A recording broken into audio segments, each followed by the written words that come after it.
Well, Congressman, Just in dollars. the last thing I think I ever wanted to be in life was, quote, bureaucrat. But, Well, we all are, so, you know. well, speak for I don't yourself. trust government, and I am the government, so. Let me just say that the cost, we all committed internationally, the world committed to put $100 billion into a fund that would help these other less developed countries be able to transition. We've never actually met that full 100. We've made some commitments. I mean, I can't run through them all. There are a lot of different bits and pieces to it. But by and large, we're seeing many of those things repay themselves many times over because of the transformation of our economy. And But can you just tell me how much it's going to cost us? Is there surely some economic? well, the projections, UN dollars and cents? finance, you're right, and sir, the UN finance analysis suggests that it will cost trillions of dollars, maybe 2.5 to 4.5 trillion a year between now and 2050 to actually affect the full transition to a clean energy economy. But that's not spending. Most of that is calculating private sector funding that will invest in these new technologies and in these new economic opportunities. For instance, we have to build out a grid, competent grid, with smart grid, so we can balance the distribution of energy in certain places. But you understand, though, when they invest, I mean, this money just doesn't appear. No, you're They're absolutely going to charge correct. us. I was always in the state legislature, and somebody said, well, let's just put another nickel on a can of beer. And I was like, well, they're just going to pass that on to your constituents. So, I mean, I hope you understand. Let me move on a little bit. Can you explain why you and other members of the U.S. delegation to the United Nations Climate Conference in 2021 and 2022 did not follow the president's direction to track your carbon emissions? Yes, it's unfortunate, but they ran into problems, apparently, in how it could get measured, how it gets accrued. It should be done, and we're trying to get people to sort of bear down. Some of those bureaucrats? Yeah, I guess. Yeah. All right. You've also agreed that countries need to pay poor and developing countries for loss and damage due to climate change. Why do the good folks in East Tennessee that work very hard for their dollars need to pay for a flood in Africa or South Asia? Well, we're not specifically paying for a flood in South Africa, though sometimes money may go to something like that. But the United States, as I said, is proudly the largest humanitarian donor in the world. And Republican and Democrat administrations alike have historically, look at what, President George W. Bush put significant amount of money into the AIDS program in Africa. Ronald Reagan put significant amounts of money into denuclearizing and other things. I mean, we try to help the world. They did it, friends. President Biden is taking executive action. Nearly $40 billion in debt relief has been announced. Extra aid is being distributed to millions of low-income households in the form of either a one-time payment or recurring checks. Friends, I will be sharing with you what you need to know about this, so please make sure that you watch until the end of this video. Also, in a video later today, I will be announcing the winners of the Walmart gift card giveaway. If you'd like to enter these weekly giveaway, friends, all you have to do is click and like several of my videos and then comment below the keyword of each video that you watch. The more videos that you watch and then comment on, friends, the greater your chances of winning the giveaways. The possibility of a fourth federal stimulus payment has been on the table, since the last of 3 economic impact payments were issued by the IRS. In the meantime, many states have stepped in by using surplus budget funds to provide additional relief to their residents who are still struggling amid persistent high inflation. Some states have designated stimulus funds for targeted groups like teachers and energy savers, while others have provided bonuses to farm workers, essential workers, and frontline workers.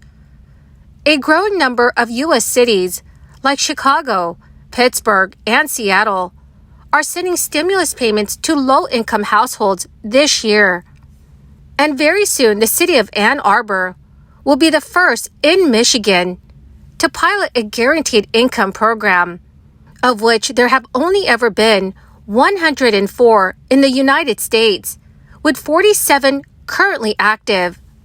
Last month, the Ann Arbor City Council approved the Guaranteed Income Pilot Program after deciding to allocate $1.6 million of the Federal American Rescue Plan Act funding to the project in April 2022. So organizers of the program have the goal to make Ann Arbor, Michigan more inclusive to low-income families and will supply 100 Ann Arbor residents with $530 a month for the next 24 months. The funds must be used by 2026, so the city hopes to pilot the project as soon as possible. The state of Los Angeles has also taken the initiative to provide qualifying residents with a direct stimulus check in the upcoming days. The stimulus check is being dispensed via a relief program known as Breathe. Like other U.S. states, Los Angeles, too, is providing financial stimulus to its residents to tackle the ongoing inflation in our country, which has only increased the prices of daily commodities and housing. The Breathe stimulus check payments will be sent out to eligible residents who met the eligibility criteria. The Breathe program aims at providing financial aid to residents who were formerly under foster care. Recipients will receive the monthly payments through issued debit cards, negating the need for a bank. Payments are also sent on the 15th of every month. Also, friends, the Biden administration has announced that it will provide $39 billion in total student debt relief for 804,000 borrowers. This is its latest step since President Biden's student loan forgiveness plan was struck down by the Supreme Court. The Education Department said today that the relief is being provided on income-driven repayment plans, in which the federal government cancels remaining balances for the student loan borrower after they have made their payments for 20 or 25 years. The Education Department also stated the fixes will more accurately count monthly payments that qualify under the plans. It will notify borrowers who are eligible for the relief in the coming days. The Supreme Court struck down Biden's plan to give $10,000 of student debt relief to low and middle-income borrowers and up to $20,000 for Pell Grant recipients in a 6-3 decision last month. The majority found that Congress had not directly authorized the president to forgive debts worth hundreds of billions of dollars. Biden said after the decision that his administration would continue to work to provide student debt relief despite the Supreme Court's ruling.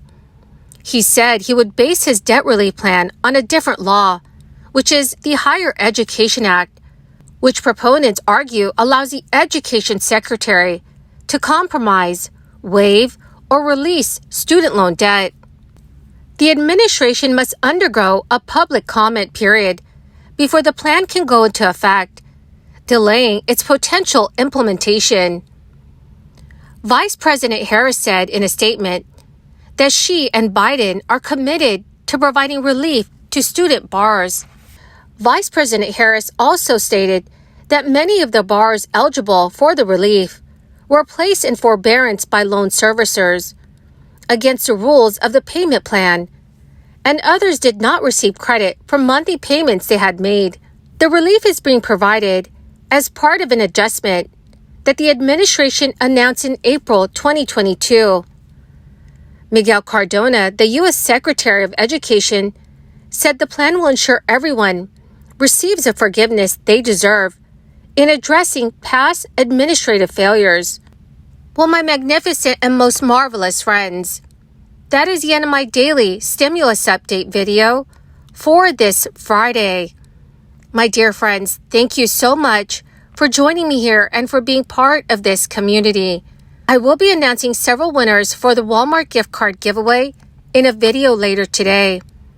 My dear friends, please make sure you enter the giveaway by clicking and liking several of my videos, and then comment below the keyword of each video that you watch.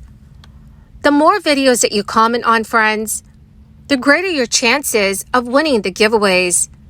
Thank you and have a wonderful and very blessed weekend.